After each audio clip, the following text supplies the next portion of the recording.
Well, welcome to What Are We Doing on Monday?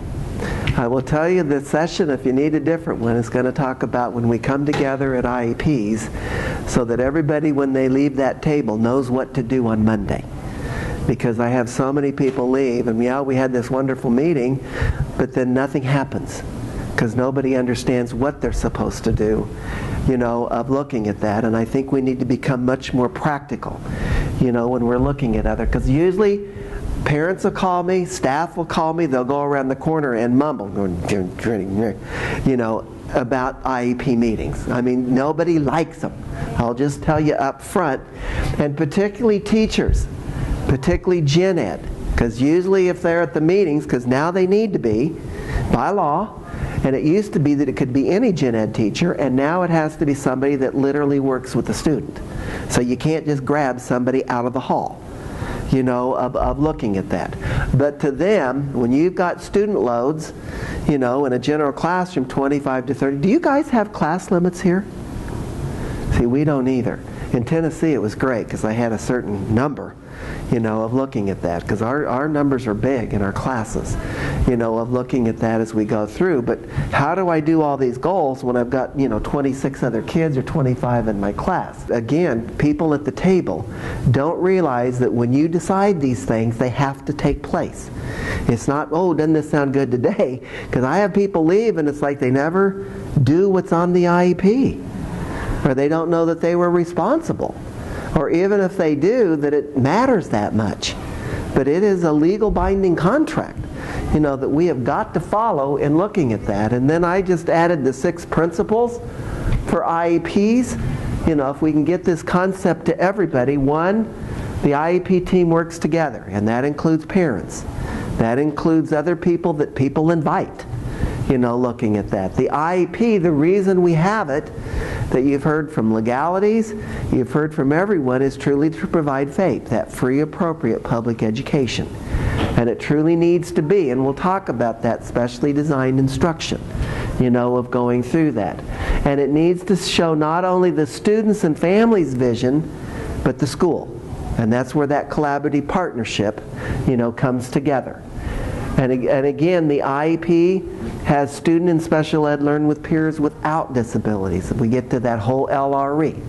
Because when schools get, monitored and looking at compliance, where did you write or where did you specify why a student has to be in a certain placement of why they can't, why are they further away from that gen ed classroom?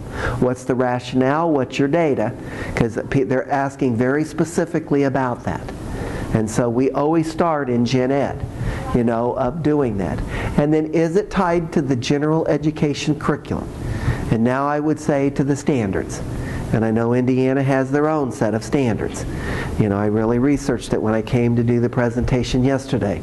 I canvassed all the websites to look at what the standards are, what your diplomas are, because you got more diplomas than I've seen in some places, of looking at that, because we only have one, in doing that, and all trying to figure out how can you make this work. And then the IEP is checked regularly during the year and needed. In other words, since 1997, we have to progress monitor what we do on those goals every quarter, as often as you do with typical peers. If it's 9 weeks or 6 weeks or whatever, but as often as we do typical peers, because we need to make sure that these kids are growing and learning, in doing that. To me, if we can evaluate and plan the IEP, in other words, what do we know about this student? I mean, we should be talking about where the student currently is and where do we want to be at the end of the school year. And looking at that. In other words, what testing information? What are progress on other IEPs?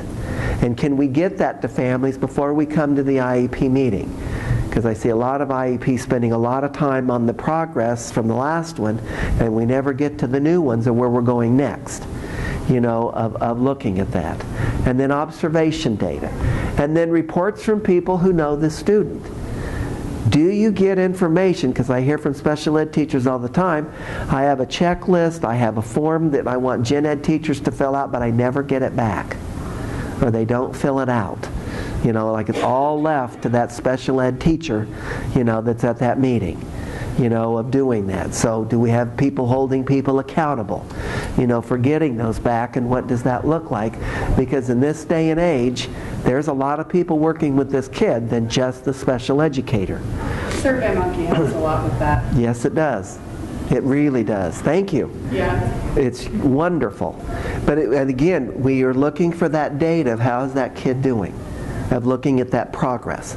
Because I think this is where educators get themselves in trouble, and the conflict with parents is if we don't have good data to show what we're doing. And are we making progress? We can't just be that teacher observation and some of those other things. And then what should they learn by the end of the year? In other words, if we've got our baseline now, where do we want to be in 9 months? In other words, what do you think this kid can learn? And we need to be realistic, because I see IEP teams come into that first quarter, the second quarter, we haven't really seen much progress. Then we need to be is the goal written wrong? Is it the wrong methodology? Do we have the wrong approach? We need to be asking a litany of questions if they're not making progress. Of doing that.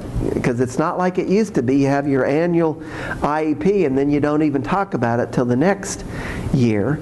And then, because I've seen kids not make any growth and they have the same goals for 3 or 4 years in a row.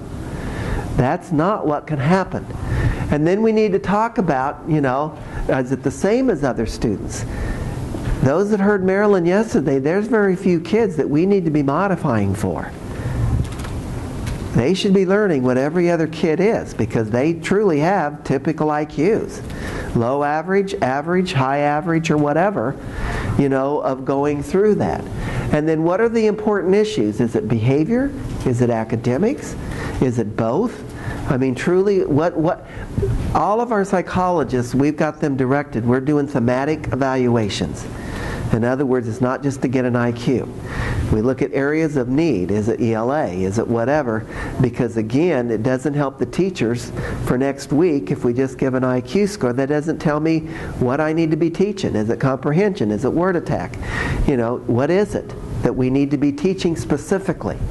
Because I also call them prescriptive evals.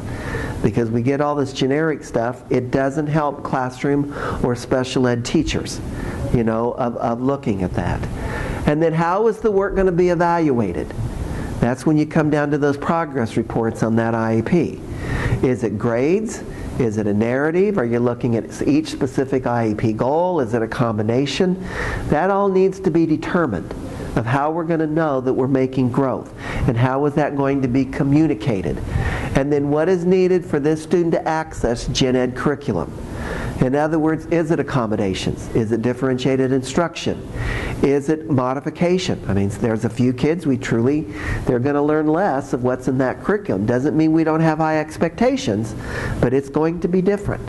And what does that look like? And then does the IEP measure up on these points? Is the focus clear? Are there high expectations? After that IEP, we need to be asking these questions. Are there new things to learn in this plan? Both the student and the teachers.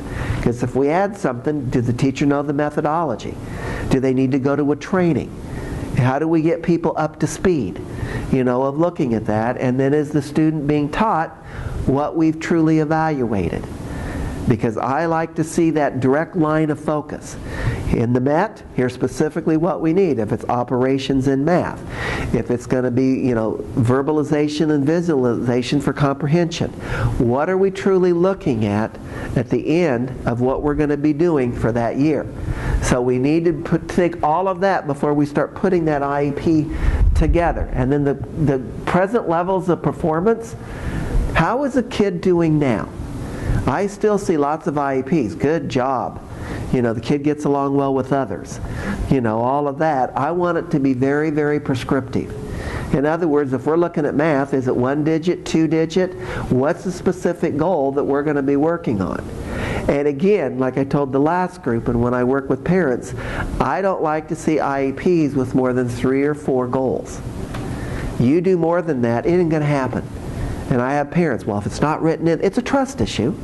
If it's not written in there, it won't happen. Well, if you have 26 goals, it ain't going to happen anyway, because nobody's Superman or Superwoman that can keep track of all that, and you're just watering it down then, and not really making it meaningful, of looking at that. And we need to include what's going well and what is hard. In other words, what motivates this kid? Because a lot of IEPs, especially when I get to the older grades, it's like they're not motivated. Let's talk about then what motivates them. What's going to make them read? What's going to make them do this? In doing that. And then use simple words. Because we have a tendency to talk in jargon, and then the parents have a right to know what's being said, as we go through that. And then IEP goals, we're going to talk about that, because they need to be written so they are meaningful for when Monday people start working on them, of looking at that. One, they need to be measurable. Two, they need to make sense, and you're going to see different slides on that. They need to be done in a natural part of the day. Those are the three basic questions that I always ask if I'm attending an IEP meeting. Because if we can answer those, we probably have a pretty good goal, of looking at that. Even though I'm going to talk about measurable, we write many that are measurable that cause behaviors. Not that we mean to, but they cause kids to have behavior. Because it doesn't go back to what makes sense to them, because we got a wonderful measurable goal, but if it doesn't make sense to the kid, we cause literally behaviors to escalate and looking at that. They have to be tied to the same curriculum for that age and grade of that child. Just because they're functioning at a second grade level and they're a freshman, that doesn't mean they're not exposed to freshman work. We've got to make that curriculum accessible, either through accommodation or even modifications. But it's got to be age appropriate. The law is very specific about that. And it needs to be based on students' assessed needs. That's why when I go into schools and I still see these life skills, tell me where they are in the standards. Because some states have some separate standards. We just got rid of ours. Because it shouldn't be different. If we want kids to really achieve and learn and close that gap, it needs to be what every other kid is learning. And if they never get exposed to it, that gap is going to widen. So if you're waiting for a student to be developmental, like to count to 10 before they can see fractions and everything else, they're never going to see the fractions if we wait. So sometimes I have to work with teachers to get off developmental. We got to move on to look at that, because they never even, and then the gap widens. So we've got to, and we almost have to rethink and retrain teachers, because we're literally trained developmentally. Until you can do this, you can't do this, you can't do this. And sometimes, wait a minute, there's some kids, they got splinter skills, we need to look at this and move on, of doing that. They need to be individualized, because I see a lot of IEPs, they all look the same in each class. I mean, that's why the last group we talked in planning, we do IEPs 2 a month. So, because all of our teachers have a certain number that they do and no more. We literally, we spread them out. In other words, our teachers at K6 and K8s, they do 15 a year. If you do more than that, another teacher's going to do them. At the middle and high school, they do 20 IEPs, because then again, we do so many each, you divide that by 9, it's 2 or 3 a month. We do stack days. We do 2 days that we get substitutes, and all the IEPs for that month, we hold those meetings in 2 days. You got the rest of the month to write, to do whatever. I mean, it's a whole workload issue of looking at that as we go through. Very systematic. Because if you plan 2 for each month, you usually have been very thoughtful about those 2 IEPs than trying to do how many in 2 or 3 weeks that I still see many people do, of looking at that. We need to see how the goals are done during the school day. We'll talk about that. Why does it always have to be done in the classroom? Can we teach in other settings? Of looking at that. And they need to blend, and I gave an example last time. I can blend 6 goals, and I can have my data, and I can show you how this kid has improved with 6 different goals in 10 minutes. We've made special ed too hard. That's why people shy away and we get into the whole conflict. We need to get it down to where it's more simplified, what are we looking at and what are we doing? Because we need to have the same expectations, I don't care what level of ability for each kid, that they're going to learn everything that the other kids are learning, or at least be exposed to it. That's why kids need to be in the curriculum. And then what teaching methods, materials, or whatever, and then we got to change if there's no progress. And I put this because no goal should last forever. We need to be changing those up. I see the same goals for certain kids year after year. They may tweak them a bit, but it's still the same goal. Then we don't have high enough expectations, and we're not doing, what we need to be doing and doing that. Measurable, we all know we have SMART goals. I mean, there's lots of different trainings of looking at goals, of how to make them measurable, of counting. But again, we need to know what they're going to be doing. I don't like percentages, because if you did a percentage, you could get a percentage one day, but did they know it? I like so many times for several consecutive days.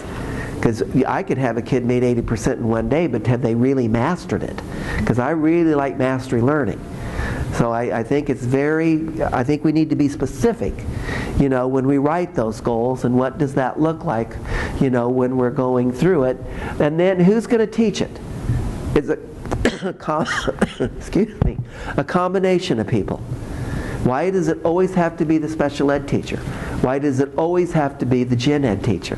Why can't it be a combination of several people, of looking at that as we go through? Because we've all siloed ourselves. I only do this, you do this, you do this. We need to learn each other's profession and hopefully get smart. That's why I like all of our special ed teachers truly to know content. We train all of our general ed teachers hopefully in strategies, of looking at that as we go through in doing that. We've already talked 3 basic questions. I want to know, is it meaningful to the student? First big question. And then I also go on, is it meaningful to every person around that IEP table? Because if people leave and they don't understand what we've just written, it's dead in the water before we even get started, of looking at that. Is it done in a natural part of the day? Is it tied to the general curriculum for that age and grade of student? I mean, that's the 3 things, to look at. So does the student know what we're trying to teach them? It's their IEP. How many of you have kids start coming to IEPs at a young age? We usually start in 3rd grade. It becomes more meaningful. But again, in 3rd grade, we have them come and do introductions. This is my teacher, this is my teacher. Or they'll come with the agenda, or I have a lot of kids, if we have late afternoon, I have them bring snacks. Because I have even done research, when you do late afternoon, the blood sugar levels are low and people are crabby. They need a snack. I'm just telling you up front. I'm just very honest. I mean, data and research will tell you that. When you've been in a classroom all day and you haven't had anything and you come to the IEP, it's like, my God, kind of thing going on. So I can't strategize enough, of looking at that. Is it done at a logical time? In other words, does it make sense? In other words, I don't want to see a kid for an OT going over to a snap board, a zip board, or whatever that has nothing to do what you do in daily life. In other words, you snap, zip, and button when you go to the bathroom, when you get dressed, when you go to PE, because that will get into the natural part of the day in the minute. It's got to make sense. Truly make sense, of looking at that. I mean, is it meaningful? When you're doing it. And is it, the other thing is it a chore or is it fun to learn? When we're looking at that as we go through. Because we in special ed almost make it more of a chore than if I would have stayed in gen ed, where everybody's like moving through this and looking at that. And then do they know when their efforts are good? I mean, do we have a system to show monitor and then tell them? When they're doing good. Because I truly believe in positive behavior supports. I don't think we do enough of that, even from the behavior perspective. When I was a building principal for years, I mean, all of my staff, you had to give at least 5 positive comments to every student in your class each day. And I want you to keep that data, of looking at that. I mean, that was just a rule. And I'll never forget one day when I was always at the door, when the kids were leaving that day, I had a teacher standing beside me, and this Barry came, Barry, you kept your shirt clean today. And I looked at her to say, rough day, and she said, you have no idea, because that had to be a positive comment, because some kids are hard. Truly looking at that as we go through, of doing that. But is it meaningful? I mean, we do so many things that aren't meaningful. Do they know exactly what they're supposed to be doing? You know, of looking at that. Because when we talk about the measurement, when I say meaningful, I probably get 100 IEPs a year sent to me. Would you take a look at these? How are they written? Can you combine these? Because I see that you've got too many goals. This isn't going to be done. Now parents, usually when I'm done, they're okay, but they're not happy because it's like, I know you don't trust them, but this isn't going to happen anyway. Let's be realistic. Don't we want to see that success? Even if we smart, it's no different than when we chunk things for kids. You know, step by step. You know, let's break it down. Let's do task analysis. You know, of looking at that, how we go. Because I've got several. One, it was interesting because I got one from Utah. And the kid, this was a kindergarten kid. And the whole annual goal was the student will be able to recognize, say, and write his first and last name by the end of the year. And so I started reading through the IEP, and that's why I like for them to pass a stranger test, because when you send them to somebody, it's amazing what goes through your mind. Because when I started looking at, because one of the objectives was, you know, this student, when he asked his name, he would say his name as he unzips his backpack in the morning. The second one truly was, because we want to get measurable, 6 out of 8 times during the day, he will be able to say his name when asked, you know, in doing that. Okay? You know, and there were like 2 or 3 others. You know, when you're in a hotel, I couldn't figure out what that zipper at the back, because I could just see him, Chad, you know, kind of going through. Or I think this kid was Nathan. You know, what does that have to do with saying? Because I kept thinking, okay, when he's an adult, I was into sexuality things. Every time he hears a zipper, Nate. I mean, I just couldn't get it. You know, and looking at all the, you know, how do you get this meaningful? You know, of looking at that going on. So I went in and that didn't happen. But it was interesting because they had such a good measurement, you know, the 6 out of 8 times for so many weeks. And so the teacher started the school day, and what's your name? Nate? 8:30, you know, when school started. At 9:30, what's your name? Nate? 10:30, because I got to get my 8 times in there. What's your name? Nate. You know, by the 4th, 5th time, he was screaming, Nate! You know, I went over and said, what's your problem? And I went up. And again, when we write these, do we think of it from a kid's perspective? Because I went up.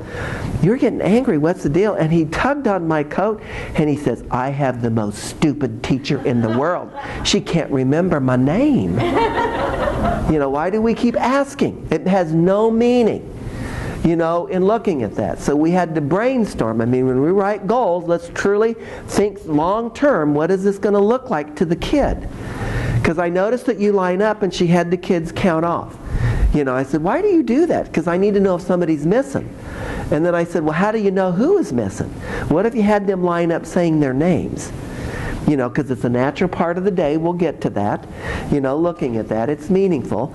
Because by 2 weeks, everybody knew their own name and everybody else's name. You know, I mean, how do you blend that in? One, to make it meaningful, and how do you make it natural? You know, of doing that, of goal. Again, the backpack, the teacher names. I had one kid, this was a high school in Tennessee I went to visit. And they were having the kid open, they glued shut milk cartons. And they had the kid open, I don't know if it was, I think it was an OT goal, the fine motor, but to open the milk carton. The thing of it is, when you open the milk carton, it's empty. Because I was called in because the aides were getting bit, you know, working with him. I mean, we're talking chunks. You know, by the time I was done and really observing and looking at that, I would have cut your whole arm off. You know, if you think I'm that stupid. You know, look, why would I open a milk carton and it's empty? Again, that meaningful, you know, and the natural part of the day, which was because I kept thinking, there's not a lot of milk cartons this way anymore. They're screw tops, you know, of looking at that and going through. I mean, I just didn't know the rationale, you know, of looking at that. And then what killed me is when they went to lunch, the para opened the milk carton. Oh. I mean, you talk about, I mean, we've got to think things through.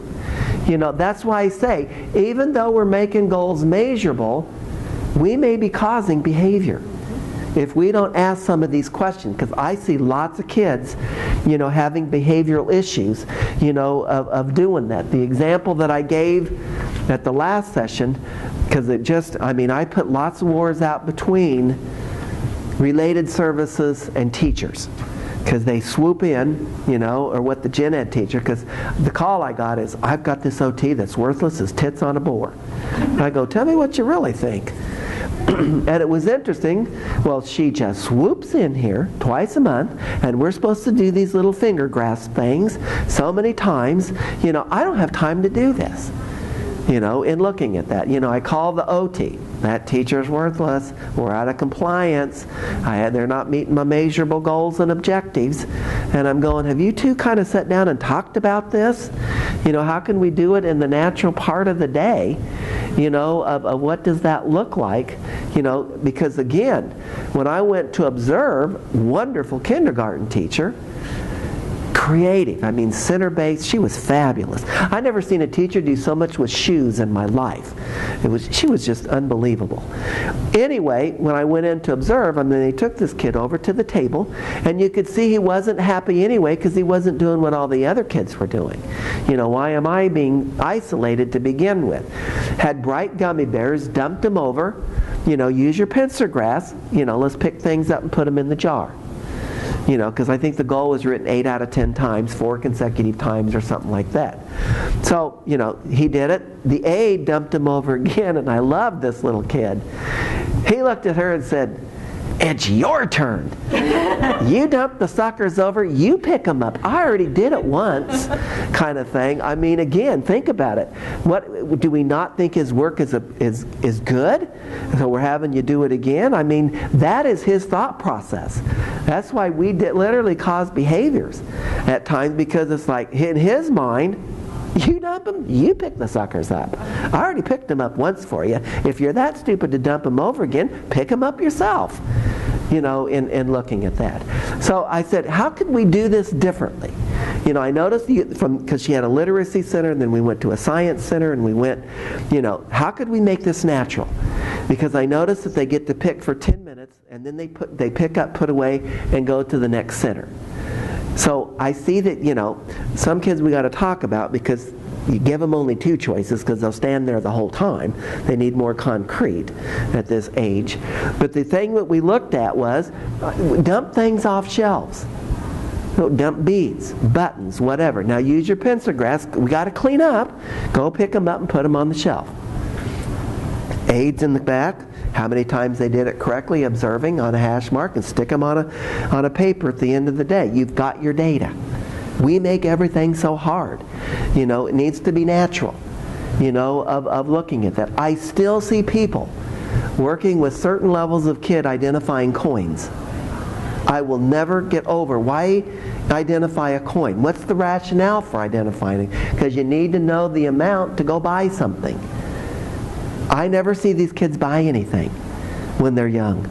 I mean, if they're going to do lunch money, we don't hardly do lunch money anymore because it's all computerized, but we got to find other avenues for them to do money. You know, because by recognizing a coin, if I never use, why would I remember? I still see goals of recognized money for years. And then you're going to get hit, bit, or whatever, because I've been doing this for 10,000 times and I haven't met your 80% or whatever, you know, of looking at that. That's why it's important, because how am I going to deal with this on Monday? You know, what does it look like? So, I mean, therapy goals need to be worked into the day. That's where, and OTs, PTs, even speech pathologists should be co-teaching. All of our OTs are teaching handwriting without tears. They should be in the classroom. They should be helping other kids, because there's other kids that have needs. Why is it always off in isolation? Why is it pulled down the hall? If a speech therapist is going to teach vocabulary, it better be out of the literacy assignment of what's going on. It shouldn't be, why are we making kids learn twice as much than if they didn't have a disability? Really need to think through things when writing those goals. of looking at that, and as we go, through that break. So when they count, when do you count? It's not just paper pencil tests. How often do we count? And I always tell teachers, because I'm not a believer in ESY. It drives me crazy. You never get what you need. It's the most bugaboo thing I've ever seen in the law. I'd rather have teachers give parents lots of activities to do at home. With counting. Because if you're counting, don't sit down and count. Count out how many forks. Count out how many spoons. Make it meaningful. When you go to the telephone, what numbers are on here? What are you dialing? I can give you lists of activities that we can follow up at home that will supplement what's going on at school, so that you've got that distributed practice, going on, and what does that look like. But I'll never forget, 3 years ago? Our schools are so poor, we couldn't buy paper. We didn't have worksheets the last quarter of the year. It was fabulous, because it had to become much more project-based rather than all these worksheets. We're moving much more, particularly with the new standards. You've got to problem solve. It's not about memorization, because we're still in what I call the poke and puke system. Teachers poke it in, students puke it out, and we don't remember a thing. Because you do well in school if you're good into memorization. Between this and this. Kids on this end don't do well and are successful, and kids on this end. We're losing them. We truly are losing them to charter schools and everywhere else until we change what we're doing. And truly looking at it, what are we doing on that Monday, and does it make sense? So is it done in a natural part of the day? Whenever we write goals, think about who could do this? When is it going to make sense to this kid? Let's look at the entire school day. Because when we write IEP goals, we have a tendency to think it's going to be in this classroom or down the hall in the speech therapist. All of our speech therapists, we're doing our language base at lunch and at recess, because that's when language happens. You don't have to simulate it down the hall somewhere. When do we literally, when are kids active? When are they talking? When are they doing this? It's at lunch. So do you have a lunch bunch group? Do you have, even out at recess? When do we communicate? Same thing with OT things. When do things happen that we need to do this? And it doesn't need to be the OT. Is the coach helping with snapping, buttoning, zipping? Whoever. Everybody has to have ownership into this. That's why everybody needs to know what they're going to do, on Monday for that to occur, of looking at that. And again, the law said it has to be in the general curriculum. Do your schools have a separate curriculum for certain levels of kids? Because when I go onto your state thing, those standards are there. I didn't see separate ones that I know of, and maybe I missed it. But there should not be a different curriculum, of looking at that as we go through. Because I was interested when I showed the slide yesterday when I did my research, even with the standards, when the state gave them to you, they didn't differentiate. That's up to the school to come up with that, knowing it had to be individualized. Of looking at that and going through. But it's the same curriculum as for non-disabled children. That's in the law. Where they get all these other things in separate curriculums, it's beyond me. And I still see people doing that, and I don't understand. Because I go into schools and I still see a whole different curriculum for life skills. No. How do you take, the law says now with a because they added the whole functional piece and all that into the current level of performance. How do you take curriculum and make it functional? It doesn't say life skills. Because there's a difference between functional and life skills. And the example that I give is I still see teachers, we're doing life skills, so I'm going to teach them how to cook, and we're going to do a Thanksgiving dinner. I want to know how many kids go home and literally cook Thanksgiving dinners. If you get back to meaningful and this and that. If it's functional, they're going to learn the measurements in math. When you do fractions, they're going to, I'll bring in the measuring cups and measuring spoons. Because when we do fractions, I need to know that they add a fourth, take away. They may even just be learning the concept of what add and subtract is, but I still expose them to fractions. And then I'll have 4 typical peers here that I'm doing their problem on their page. So not only am I doing this kid's goal, but I'm helping 5 typical peers, in to make it make sense for those other kids. Because when we look at goals and objectives, we need to look yes, it has to be individualized, but how do we make this meaningful on Monday if they're going to be in a general ed classroom so it doesn't look like an add-on? Because if I'm a gen ed teacher, I'll go back to that slide. I've got 25 kids, and what do you mean I have to do 16 goals?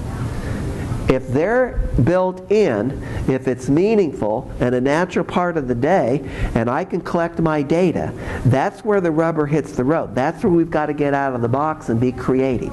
Because you will see student achievement like you've never seen before, in all honesty. Because kids, and nothing, I'm not bashing special ed, I'm not bashing special ed teachers or anything. But when you go down and you learn it in isolation, rather than, I have no incentive because I don't see the other kids learning it. Where are the role models? What am I seeing? That's why, to me, inclusive practices is absolutely imperative, and particularly the co-teaching, so that everybody's learning, of going through. And then it has to be tied to that general curriculum. When we're writing goals, let's look at that. Where's the connection between these objectives and where am I going to fit them into those standards? They should be written. They're not this. Now, I go back and forth. Is it the standard that you're writing itself, or is it the goal? I mean, all of those back and forth things, of looking at that. But then the IET needs to decide what they'll learn about each subject the class is studying. For example, do they have to learn every performance objective? Particularly if you've got kids with more moderate or significant needs, you're going to modify. They're not going to learn as much. I mean, that's a given. But everybody needs to know that going in. For example, my own son with multiple disabilities. When he had to take government, there were 52 performance objectives. I mean, Chris had issues. Our oldest son had 5 words to his name. Mama, Papa, Titty for Kitty, Petty for Peggy, and FU as clear as a bell.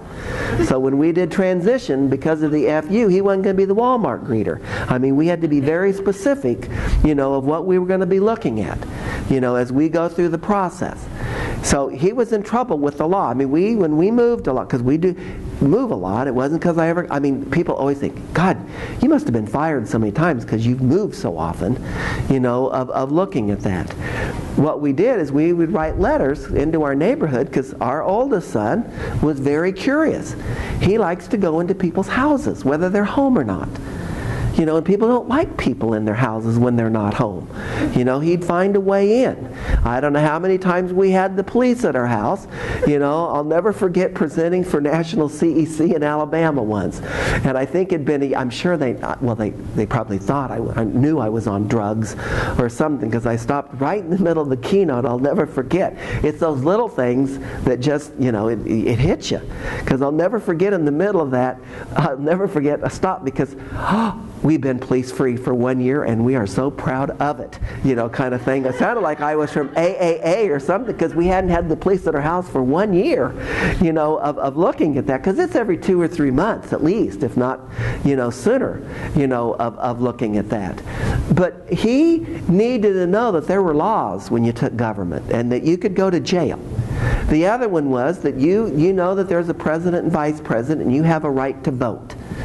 When we got into the different cabinets, the interior, all the other different things, he wanted to know that you need to know the health and human welfare, cabinet of looking at that, because that's where you're going to get supplemental security income.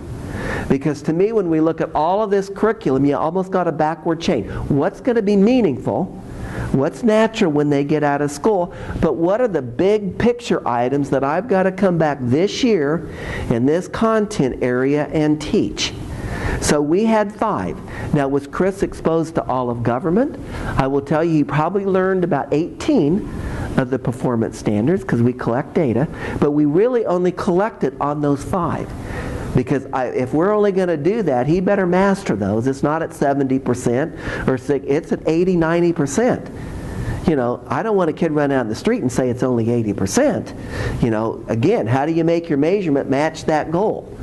of looking at that. So, I mean, and gen ed teachers, if you can calm them down, knowing, because I think they think everybody's on the same page. Even in gen ed, everybody's different. They're not learning the same thing. Come on. Because I'll have the conversations with gen ed teachers. Because it almost sounds like you've got all A students, and then here's this one that doesn't fit, to come into a typical classroom. You already have a 5-6 space range of readability in your classroom. Adding this kid isn't going to make your life end.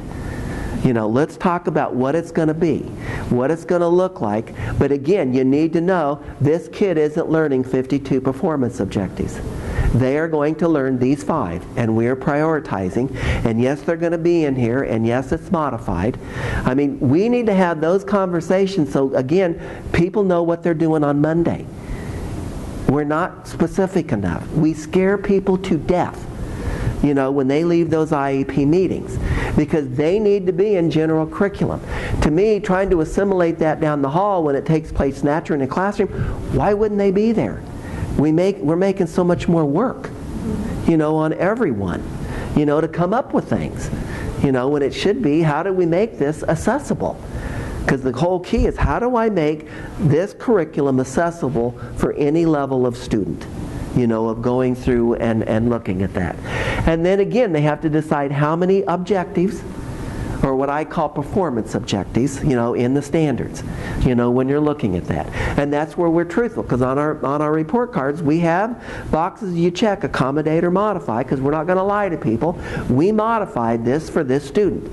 But again, it should be for very few students, because all of our kids are at neighborhood school. We're talking less than a handful that we truly even have to modify for, because those numbers are just not there, that Marilyn talked about yesterday, taking us through that activity.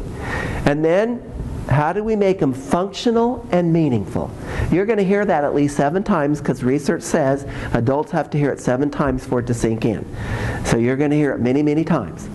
How do you make it functional and meaningful? Because this is where hopefully, if we do this right, you alleviate a ton of behavior. A ton. Where teachers then can really teach, of looking at that and going through. And then what is the class learning? In other words, if we're going to make it meaningful, say it's a high school student and you're still working on shapes. You're still working on numbers. I've had a kid in polynomial, an honors math class, that he slowed the class down because, David, what's the power? What's the number? What's the letter? How do you make it, again, meaningful for all kids? They knew why David was in there. Are we meeting his needs as well? I didn't even know what a polynomial was when we started into this. I mean, I've had kids into an honors class where all they do is pie graphs and charts and whatever. When this kid had a surgery, learning to walk again, he was charting and pie graphing how many steps he takes to make it meaningful, because it was his PT goal. But I could do it. Why does it have to be down the hall? It had meaning in this class. It had meaning because everybody else was doing charting and graphing. That's why you need to do about 2 IEPs a month, so you can truly think through these things. And true, because I will tell you, like I showed our data yesterday, our students with learning disabilities, what was the percentage? 58% scored than typical peers higher on the state assessment. Because again, when you start taking these into school, into the general classroom, all kids benefit. They truly do, because you've made the accommodations. You come up with new strategies. You come up with new ideas. Just like if you're learning triangles, where are you going to see it? You're going to see it in geometry. Not just going down and looking at this shape that's on a table. Because how does that have any meaning? I just keep looking at them every day. They haven't changed in 5 years. It still looks like the same to me. I just didn't guess right. Where do I use them? What do they look like? They have to be taught in a different way. And they may need work that's different.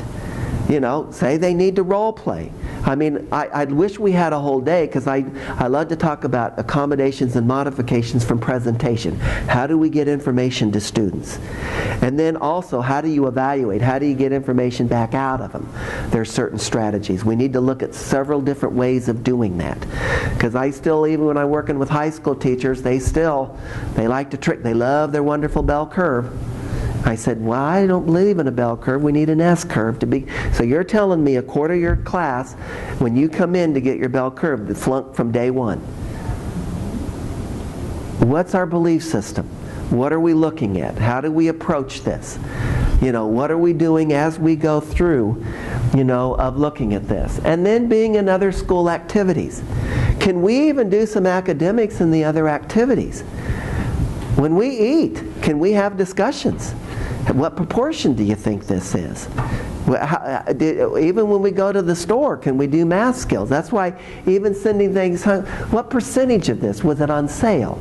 The half. I mean, we need to get everybody involved, including the parents, of doing that, and particularly kids when they're older. Recess and recreation. I see lots of goals that we could do there. How to take turns, left from right.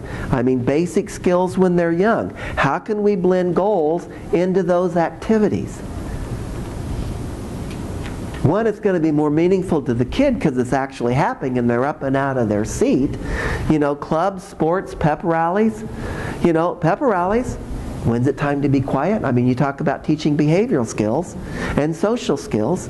And again, you need to know when our teachers pull out for a skill, not for a label. We pull out because we teach all kids in our learning centers.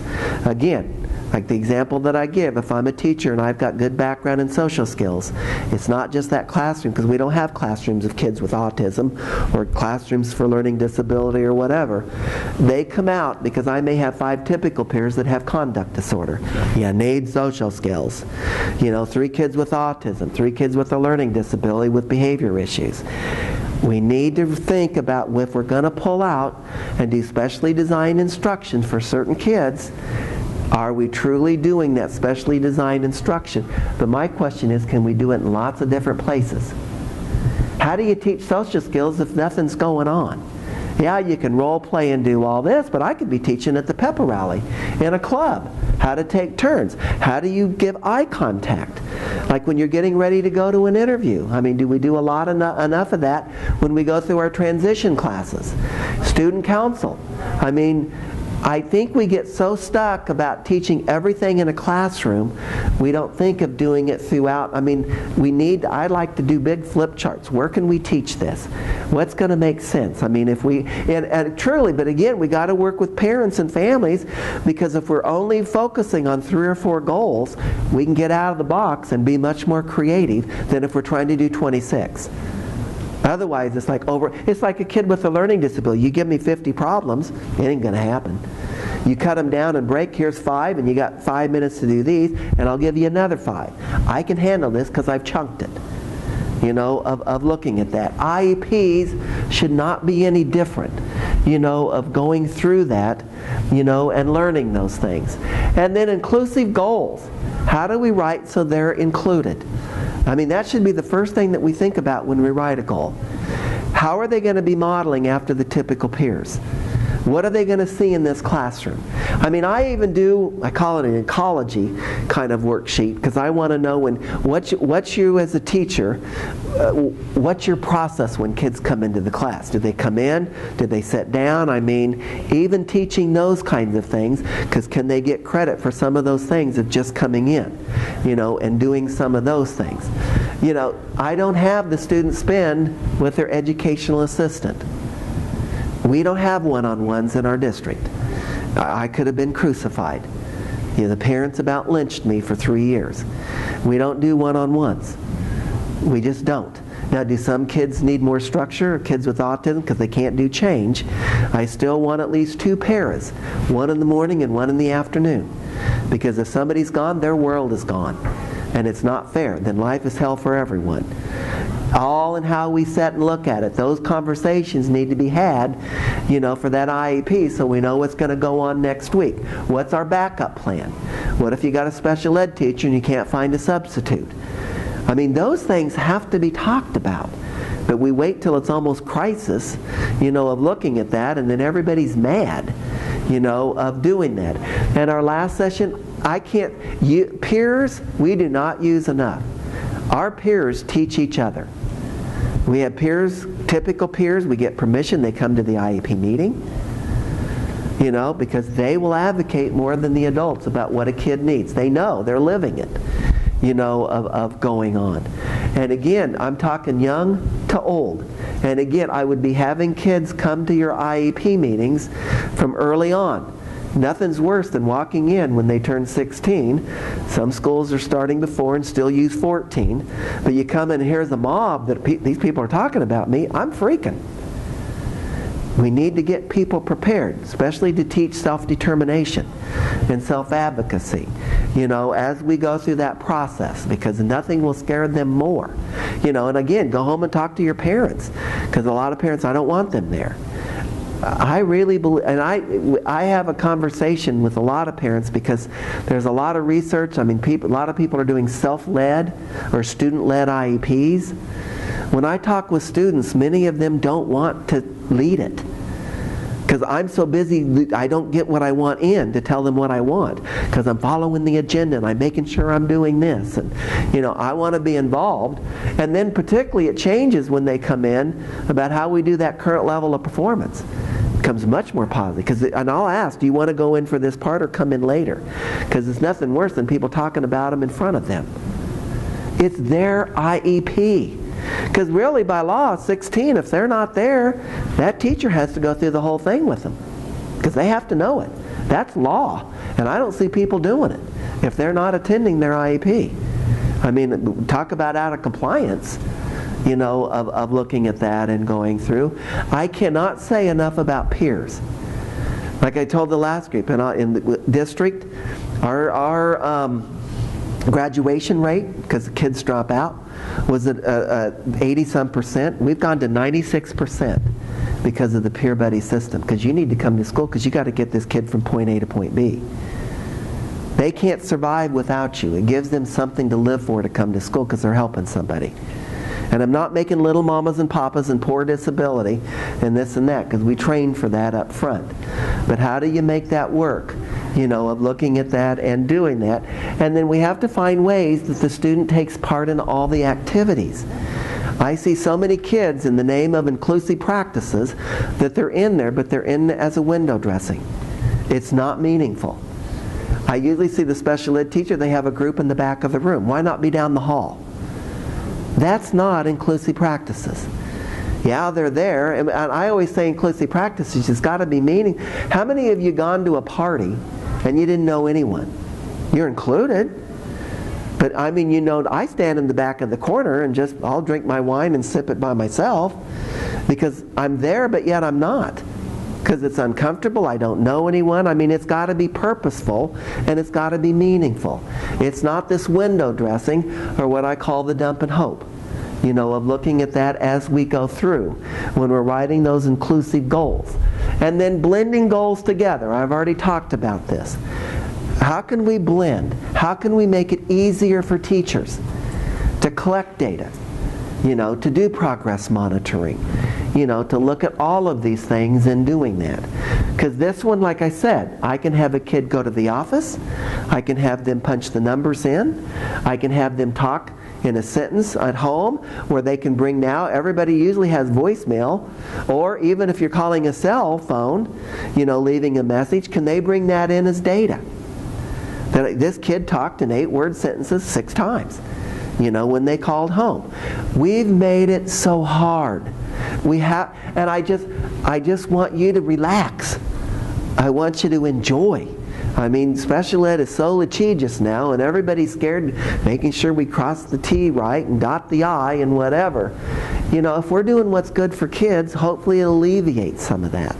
You know, truly looking at that as we go, you know, in doing that. And then other IEP team decisions, you know, goals and objectives aren't the only thing, but to me that's the most important part, is truly getting what they're going to be looking at. But then we need to look at what other services. How do we blend those in? And then accommodations, adaptions. You know, I see the accommodation page, people are just making check, check, check, check, check, check. Teachers, Janet, I didn't know I had to do all these. I can't possibly do all these. What's a true accommodation and for which setting? There needs to be much more conversation about that. We've gotten very lax. And we just do it because we just want to please and get out. That's why a draft before is so important. And again, only doing a couple so it can truly be meaningful, as we go through and look at that. And then behavior and discipline. Have we done a functional behavior assessment? Have we done, the BIP if that's what we need? In doing that. Because a lot of kids get referred for behavior, but then we get focused on the academic and we forget about the behavior. And that's what drove the teacher crazy to begin with. In all honesty, for the referral. Because I have a student that was identified as a learning disability. They were the class clown or acting up or disruptive or starting to become, because I don't want to look stupid. And then we never dealt with the behavior. And people think after you do one behavior plan, if it doesn't work in 2 days, oh my God, it took them only 10 years to learn the behavior. It's not going to happen in 2 days if they forget it. We got to have a specific plan in looking at that. And I'm sure if he went to Eric, he is so good with behavior background, and what needs to be done, in looking at that. If they have to be disciplined differently, what does discipline look like? Have we had those conversations? In doing that. Are we sending a kid home? If you do, it's suspension. They're not getting FAPE. They're not getting their services. I meet with schools and teachers all the time. Well, we just send them home early. Well, when are you going to make this up? Somebody's going to come back for compensatory ed. Or if you do it enough times, it's really a change of placement. When we start looking at that. So we really need, and I don't know if your schools, we do a lot with positive behavior supports, of looking at that, because it needs to be positive, as we go through. And then related services, they're all listed in the law, but that's not all inclusive. You can create beyond that list. In looking at that, that isn't an end all. If a kid needs something, we need to be looking, at what they need, of going through that. And then your state and district assessment, in looking at that. Can they have accommodations? What does that look like? We have very, very few kids taking the alternate, assessment, because we at least want to look at that data, with kids in there. Because I have parents, well, I don't want them, it's too stressful for them. Well, it's stressful for gen ed too. Let's talk through this, of going through. But do they take, or do they take an alternate? Because we have way less than even 1% taking the alternate assessment, of looking at that. Because to me, if we're going to collect data, and then do you have systems throughout your district? We do the SRI test with the reading and Lexiles, because we want to look at that whole intervention and the tiered systems. Are you looking at the same data from building to building, of looking at that and going through. Otherwise it can be skewed. And then you've got some kids that need health care plans. That we don't do enough with that. Allergies. It doesn't even have to be a kid with a disability. We've got tons of kids in our district that have EpiPens. Diabetics. It's amazing to me. I keep thinking, my God, are we becoming such helicopter parents that our kids aren't eating dirt because they get everything under the sun, of looking at that. I've never seen kids with such medical issues in my life, coming in and looking at that. And then how often will the services happen? When I see IEPs, I want the IEP goal. I'll ask the question, tell me where this is from the eval. How did you come up with this goal? Where's your data? Because what in the evaluation that said that we needed, I call it the straight arrow test. How did you pull this out of that evaluation? How did you know this was a skill that we needed to work on? How often do we need to work on it? Because again, I see that we start writing goals and we're teaching the goal every day. Does this goal need to be done every day?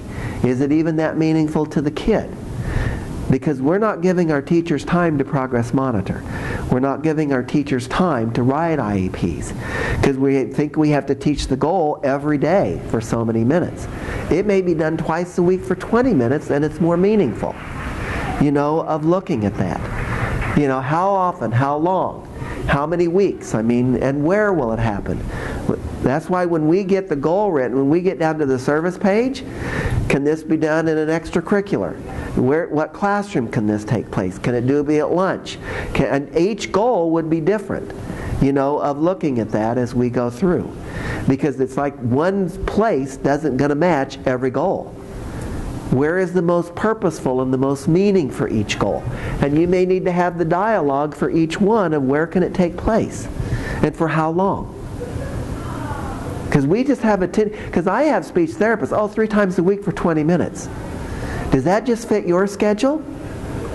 Or is this truly meaningful? Do you think that 3 days I have them with kids with no language and whatever. It's like, well, they don't make enough progress, so we're not going to really do much with them.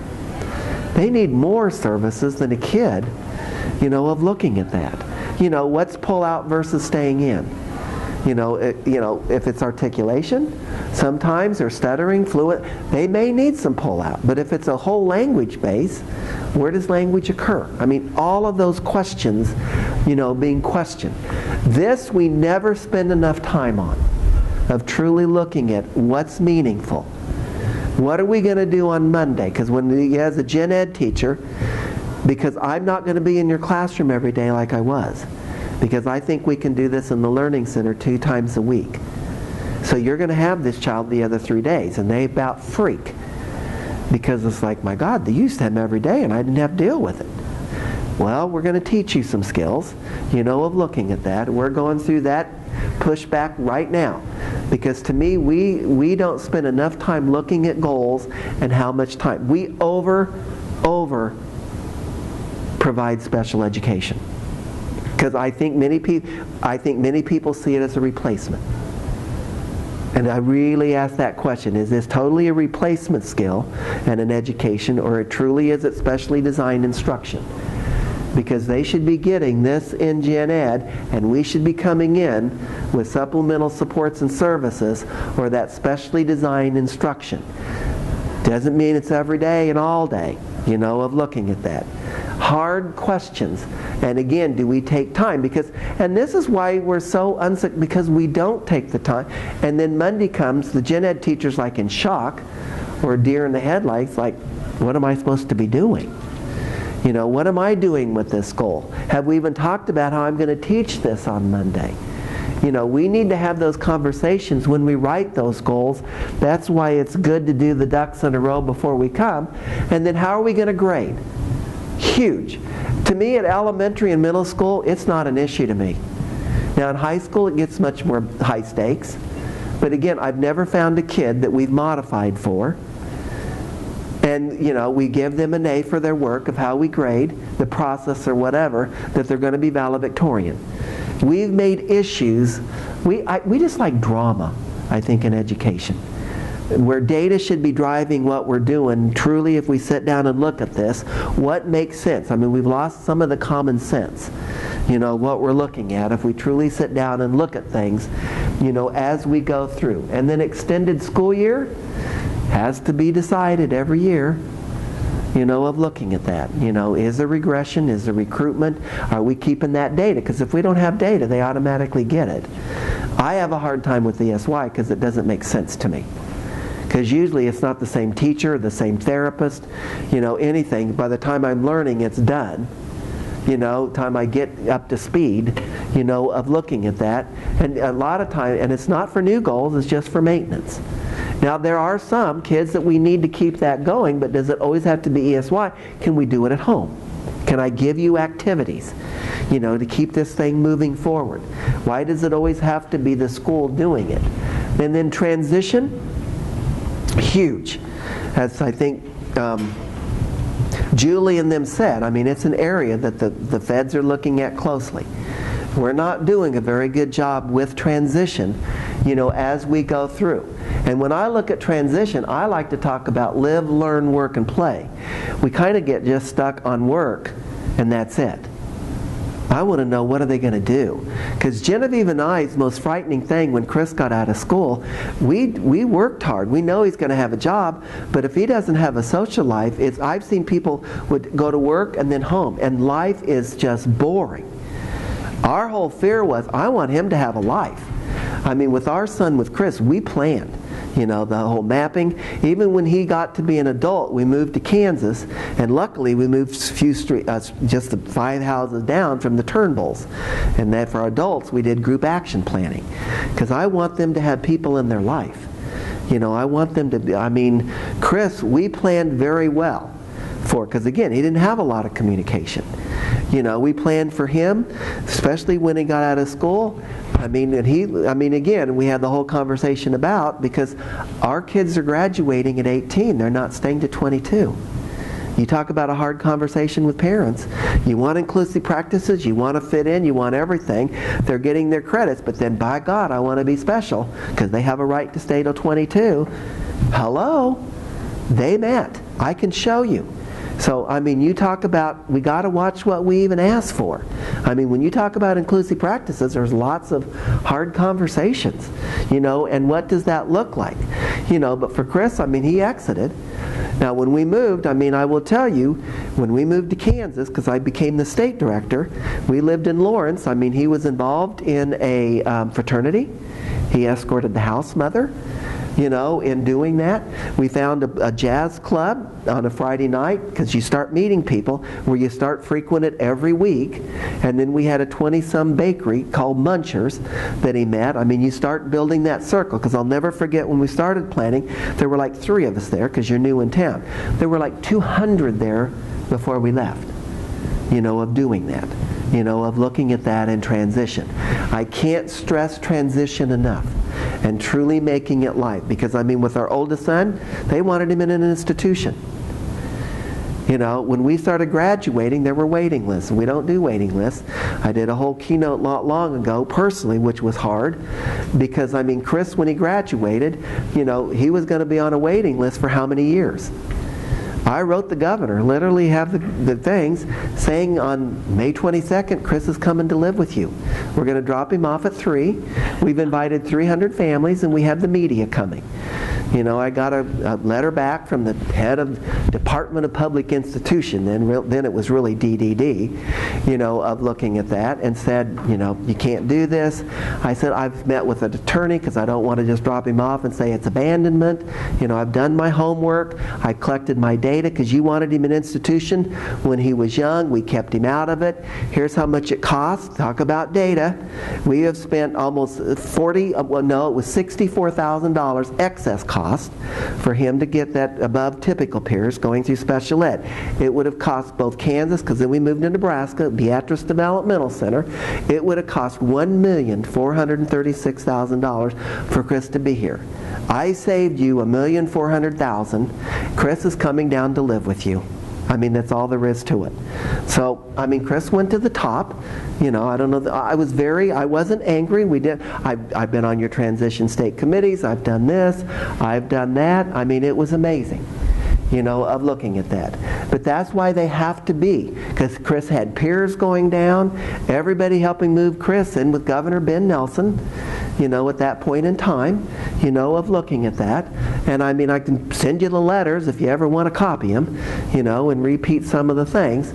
But I will tell you, having goals, having meaning, knowing what you're doing on Monday is a huge difference. Because when we lived in Tennessee, I mean, Chris and his partner, I mean, they lived in their own home. They moved down, and Chris happened to be at the wrong place at the wrong time. And Chris was in an accident. We lost Chris, and it wasn't disability related or anything. But I will tell you, to have the people at his memorial talk about him helping the men at their subdivision, cleaning out the entranceways and trimming bushes, the policeman that Chris had to come down the street, sat in the police car every night. He must have loved, you would have thought he didn't like him after all being caught with guns at him for breaking into people's houses, but loved to sit in the police car. You know, everybody, and had a cigarette. You know, didn't know he smoked. I mean, parents, I will do a whole thing. We need to cut the apron strings, because we don't know what our typical peers are doing. They don't tell you until you find out years later that, my God forbid, our kid with disabilities do something wrong, you know, of looking at that.